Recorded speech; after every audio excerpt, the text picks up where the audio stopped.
Assalamualaikum warahmatullahi taala wabarakatuh. Yang terhormat dosen penguji kinerja PPG Daljab 4 tahun 2025 tahun 2026. Nama saya Muhliso dengan nomor NIM PPG 25239911616. Saya mahasiswa PPG Daljab Dek 4 tahun 2025-2026 pada bidang studi sejarah kebudayaan Islam di Universitas Islam Negeri Fatmawati Soekarno Bengkulu.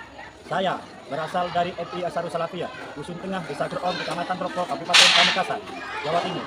Pada hari ini, Selasa, tanggal 27 Januari 2026, saya akan melaksanakan uji kinerja di FI Ansarus Salafiyah kelas 3, mata pelajaran sejarah kebudayaan Islam, dengan materi bukti-bukti kerasulan Nabi Muhammad SAW. Terima kasih. Akhiran, wassalamualaikum warahmatullahi taala wabarakatuh. Assalamualaikum anak-anak.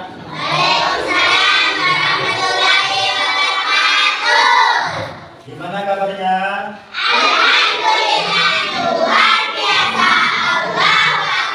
Yes, yes, yes. Sebelum pelajaran dimulai, marilah kita membacakan doa terdahulu yang dipimpin oleh ketua kelas. Sebelum kita belajar, marilah kita berdoa. Berdoa dimulai.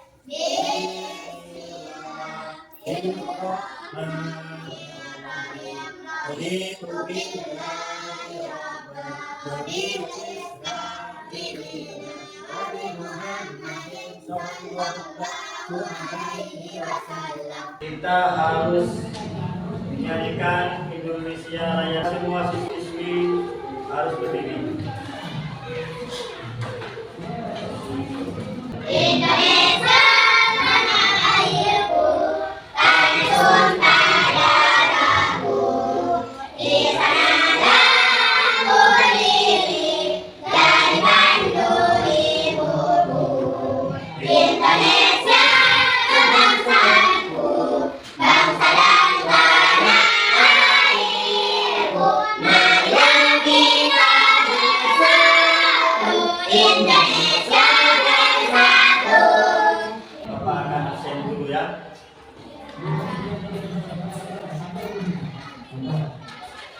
Ayuni, Hadir. Alawatu Damia, Hadir. Robiatul Adawiyah. Hadir. Ada semua ya. Mari kita, Bapak akan memulai materi pelajaran tentang bukti-bukti kerasulan Nabi Muhammad SAW. Allah sudah memberikan mukjizat kepada Rasul. Setiap nabi dan rasul memiliki keistimewaan yang tidak dimiliki oleh orang lain. Kelebihan dan keistimewaan yang dimiliki para nabi dan rasul disebut mukjizat. Mukjizat hanya dikaruniakan kepada nabi dan rasul menggunakan kenabian atau sebagai bukti bahwa ia adalah benar-benar seorang nabi. Mukjizat ini mukjizat datang atau muncul pada saat-saat yang sangat ditentukan. Mukjizat ada berapa? 5. Ada 5. Pertama, memperbanyak makanan. Dulu pas Nabi Muhammad SAW ketika di saat itu beristirahat sama sahabat-sahabatnya, keadaan makanan yang dibawa Nabi Muhammad sedikit tidak cukup, karena dengan mukjizat Nabi Muhammad SAW maka makanan yang sedikit itu menjadi banyak. Yang nomor 2 adalah dapat menjelang bulan menjadi 2. Kalau Bapak siswi kelas 3 ini, kita lihat bulan ada berapa? Ada 1. Tapi dengan mukjizat Nabi Muhammad SAW telah menjadi 2. Yang ketiga, perjalanan Isra Mi'raj. Nabi Muhammad hadap kepada Allah. Yang mana Nabi Muhammad menawarkan banyaknya sholat menjadi 5. Turun lagi, naik lagi, turun lagi, naik lagi. Tujuannya cinta kaumnya. Dengan karena itu, alhamdulillah, sholat dibagi 5 waktu. Yang nomor 4, dapat menyembuhkan berbagai penyakit hanya dengan berdoa. Jadi yang nomor 5, kita Al-Quran yang merupakan mukjizat yang paling besar yang dimiliki oleh Nabi Muhammad. Kitab Al-Quran ini pedoman hidup bagi kita semua, bagi Bapak, bagi kalian semua, bahkan bagi semua umat Islam yang ada di bumi. Al-Quran kalau kasratnya diangkat oleh Allah Subhanahu wa Ta'ala. Yang dibaca sekarang ini itu adalah percetakannya. Namun walaupun Al-Quran sekarang yang kita pegang, yang kita baca ini, walaupun percetakannya, kita tidak boleh membaca sembarang sesuai dengan tadi. Sekarang lanjut hancurnya pasukan gajah di tahun kelahiran Nabi Muhammad Sallallahu Alaihi Wasallam. Bapak ceritakan ya. Pada masa kelahiran Nabi Muhammad Sallallahu Alaihi Wasallam terdapat kejadian yang luar biasa, yakni adanya Raja Abraha yang mau menghancurkan kota Mekah. Raja Abraha mendengar bahwasanya kota Mekah itu ramai, bahkan banyak yang pedagang-pedagang yang dari luar banyak yang ke sana. Terus Raja Abraha mendengar kabar tersebut, menanyakan kepada sang pengawal, apakah betul kota Mekah banyak yang mengunjungi? Betul Raja. Kenapa bisa? Saya tidak tahu Raja. Niat membuat bangunan yang namanya Al-Quds. Sangat mudah. Itu tujuannya membalikkan bagaimana caranya sekiranya orang yang banyak ke kota itu berpaling ke Yaman, pergi ke Atum itu. Pada akhirnya sudah dibangun, sudah megah. Panggil lagi kepada sang pengawal. Raja Abraham panggil lagi. Sang pengawal, Ali ke sini. Ya Raja, bagaimana dengan keadaan di sana di kota Mekah? Masih ramai Raja? Masih ramai? Iya. Apa-apaan? Padahal saya sudah membangun sebuah istana yang namanya Al-Quds. Gak tahu Raja, di sana tetap ramai, bahkan semakin ramai Raja.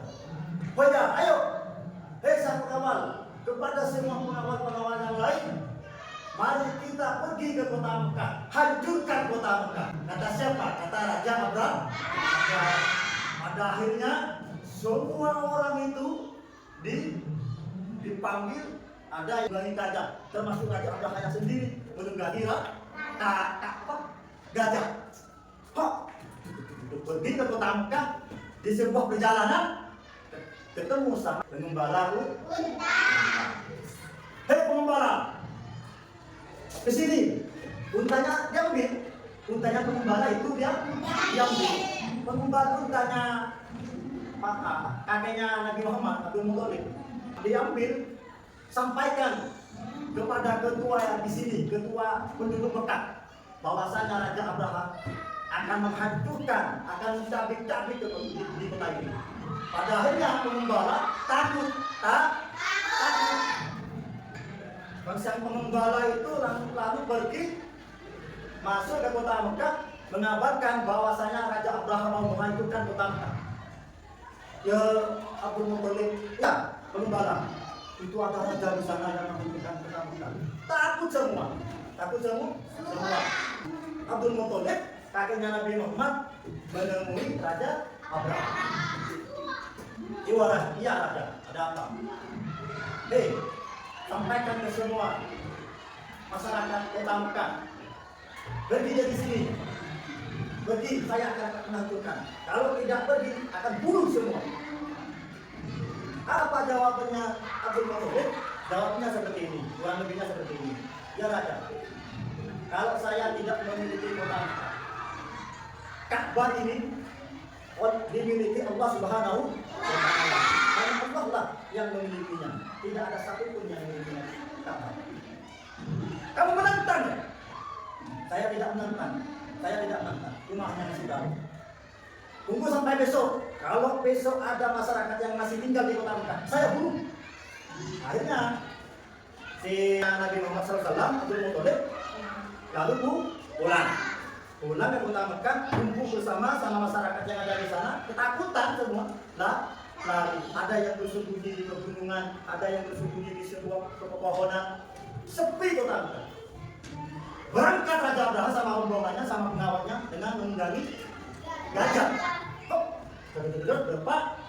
Sampai ke kota Mekah. Tidak lama kemudian Allah menurunkan azab kepada Raja Abraha dengan cara mengirimkan ababil yang membawa batu kerikil dari neraka dilemparkan, langsung hancur semua. Mari anak-anak melihat sambil lalu mengamati bagaimana cerita Raja Abraha yang sudah diangkat oleh Allah Subhanahu wa Ta'ala. Kisah penyerangan pasukan bergajah ke Mekah. Kisah ini disebutkan di Al-Quran, surat Al-Fil ayat 1 hingga ayat kelima. Kisah ini menceritakan tentang gagalnya penyerangan pasukan bergajah yang ingin menghancurkan Ka'bah. Dalam kisah ini, Allah memberikan pelajaran bagi kita tentang akibat seseorang yang sombong dan merasa dapat melawan kekuasaan Allah. Peristiwa luar biasa ini terjadi sekitar tahun 571 Masehi di kota Mekah yang bertepatan dengan tahun kelahiran Nabi Muhammad Sallallahu Alaihi Wasallam. Kota Mekah ramai dikunjungi masyarakat karena letaknya yang strategis, berada pada jalur perdagangan di Hijaz. Terlebih lagi setiap hari banyak pengunjung yang mendatangi Ka'bah. Hal itu membuat kota Mekah semakin ramai.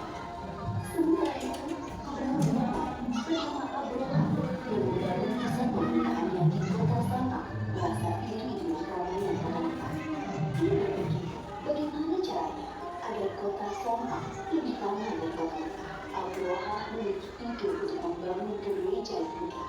Gereja itu diberi nama Al-Quds. Ia berpikir dengan adanya gereja yang megah dapat menarik perhatian masyarakat dan menjadi kota Mekah.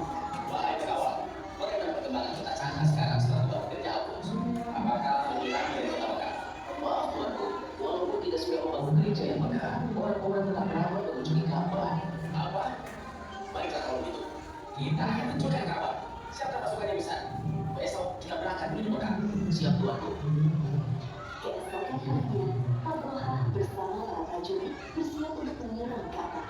Mereka menggunakan gajah untuk mengangkut segala peralatan perangnya. Sesampainya di kota Mekah, pasukan Abraha melakukan aksi kapasan. Mereka merampas harta benda dan hewan peliharaan Mekah, termasuk unta-unta milik Abdul Muthalib. Abdul Muthalib adalah kakek Nabi Muhammad, sekaligus orang yang diberi kepercayaan sebagai juru kunci dan menjaga Ka'bah. Wahai saudaraku, Abdul Muthalib, hanya anak muda yang tidak bersahabat kepada Allah.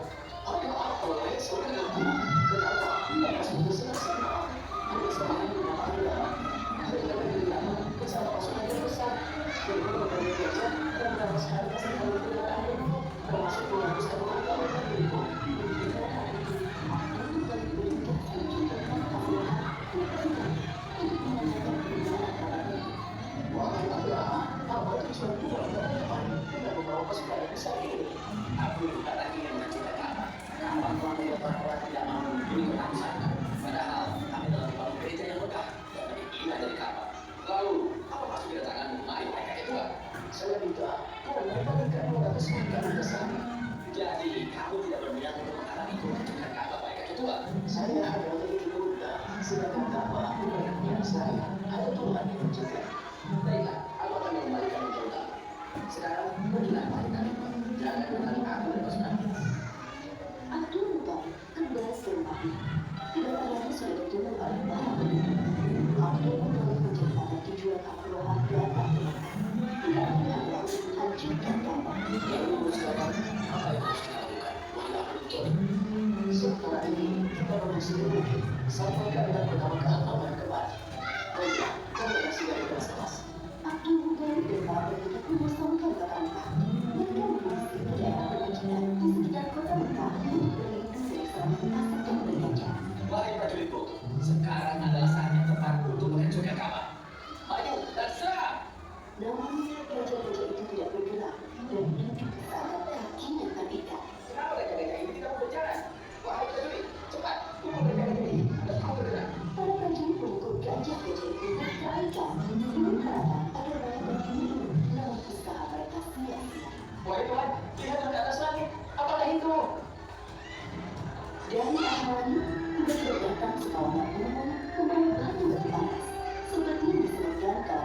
Al-Fir ayat 3-4. Dan dia Allah memberikan kepada mereka burung yang berbondong-bondong yang melempari mereka dengan batu dari tanah liat yang dibakar. Abu Lahab dan para prajurit berlarian meninggalkan Ka'bah. Hanya beberapa langkah mereka bergerak, tiba-tiba dan sendi-sendi mereka terlepas terkena serangan burung ababil. Akhirnya satu persatu para prajurit meninggal karena tidak kuat menahan rasa panas dari batu yang dilemparkan burung ababil, termasuk Abu Lahab, sang pemimpin pasukan bergajah. Demikianlah kisah penyerangan pasukan bergajah yang dipimpin Abu Lahab terdekat. Pelajaran yang dapat kita ambil dari kisah ini di antaranya, jangan mudah merasa iri dan dengki dengan kenikmatan yang didapatkan. Jadi orang yang sombong dan suka mengambil hak orang lain akan diazab oleh Allah dengan siksa yang pedih. Bagi Allah tidak ada yang mustahil terjadi. Jika Allah menghendaki sesuatu terjadi, maka tidak ada yang bisa menghalangi. Allah Maha Kuasa atas segala sesuatu. Muhammad Kisah Abraham diabadikan di dalam Al-Quran dengan surat Al-Fir. Saya bacakan ya, Bapak bacakan ya. A'udzu billahi minasy syaithanir rajim. Bismillahirrahmanirrahim. Alam tara kaifa fa'ala rabbuka bi ashabil fil. Alam yaj'al kaydahum fi tadlil. Wa arsala 'alaihim tayran ababil. Tarmihim bihijaratin min sijil. Faja'alahum kasfin ma'kul. Sadaqallahu maulana al-azim. Alam tara kaifa fa'ala rabbuka bi ashabil fil. Tidaklah engkau Nabi Muhammad SAW memperlihatkan bagaimana Tuhanmu telah bertindak terhadap pasukan bergajah. Alam yaj'al kaidahum fi tadlil. Bukankah dia telah menjadikan tipu daya mereka itu sia-sia, gagal, menyerang kota Ka'bah gagal. Wa arsala 'alaihim tayran ababil. Kepada mereka para burung yang berbondong-bondong mengirimkan batu dari dia ini sijil yang melemparkan mereka dengan tanah liat yang dari neraka. Faja'alahum kasfin ma'kul. Sehingga dia menjadikan mereka hancur lebur. Hancur. Naudzubillah. Sudah mengamati video yang Bapak berikan di Bapak putar barusan, bahwasanya Allah yang mempunyai segala hal, Allah yang mempunyai alam semesta, Allah yang maha kuasa. Apapun yang terjadi ketika Allah berkehendak, seperti contoh barusan Raja Abraham mau menghancurkan kota Mekah dengan ketidakizinan Allah, maka Allah mengirimkan burung ababil untuk menghancurkan Raja Abraham. Bapak akan menguji pada kalian semua dengan berkelompok. Kelompok 1 yang kalian barat, kelompok 2 dan kelompok 3. Nah, ayo kembali yang di depan ke belakang, menghadap ke belakang. Ayo kerjakan kelompok. Gimana? Ada yang sudah selesai? Sudah. Kelompok 1. Kelompok 2? Kelompok 3? Belum. Kelompok sedikit. Dia boleh lagi kerjakan. Sudah.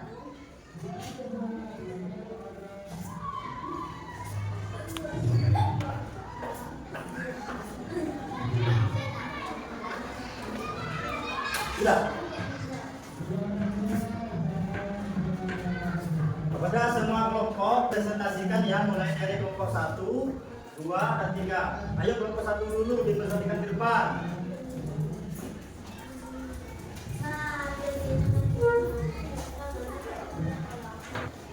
Yo, depan.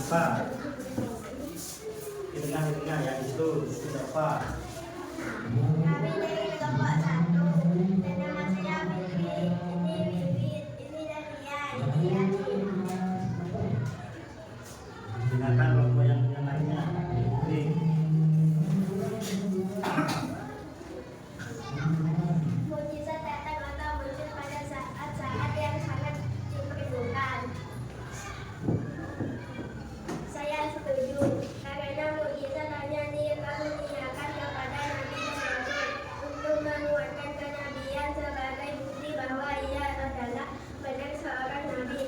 Terus kelompok 1 duduk.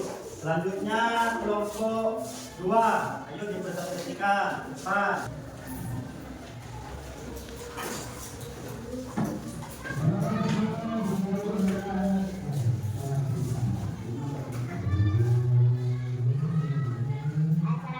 warahmatullahi wabarakatuh. Waalaikumsalam. Kami dari kelompok 2 perkenalkan nama saya Gita dan teman saya itu Dewi. Kehancuran dan kekalahan antara gajah yang dipimpin Raja Abraham merupakan hadiah dari Allah Subhanahu wa Ta'ala. Ya, sekarang duduk. Terima kasih. Selanjutnya kelompok 3 dipresentasikan.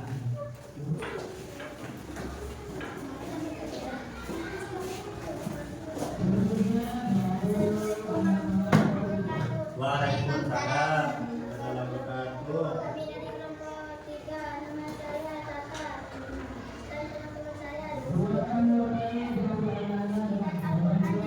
Kitab Al-Quran yang merupakan mukjizat paling besar bagi Nabi Muhammad SAW. Karena kitab Al-Quran adalah pedoman bagi umat manusia, walaupun Al-Quran terpelihara keasliannya sepanjang masa oleh Allah SAW. Ya.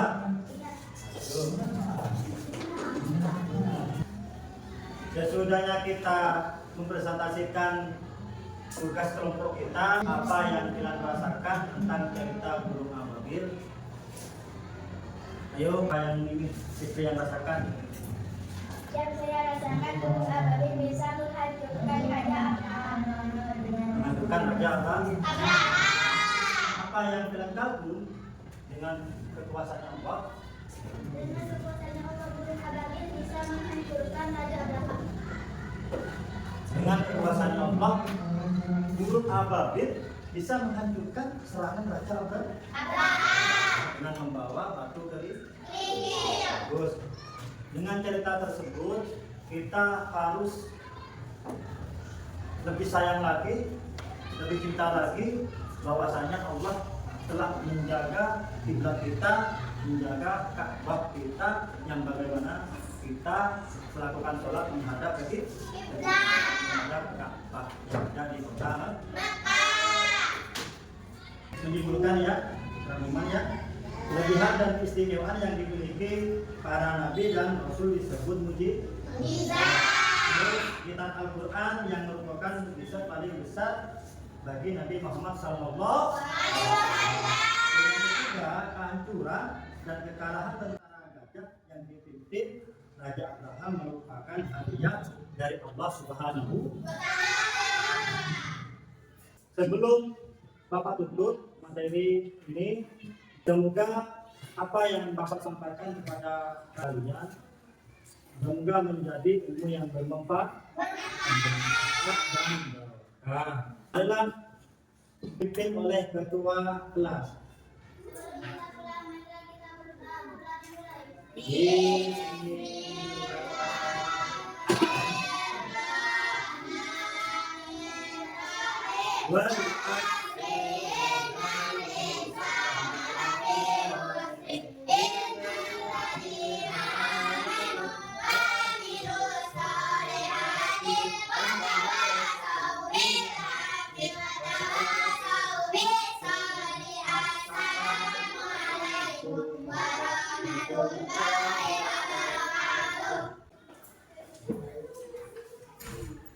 Mulai dari kelompok 1. Silakan.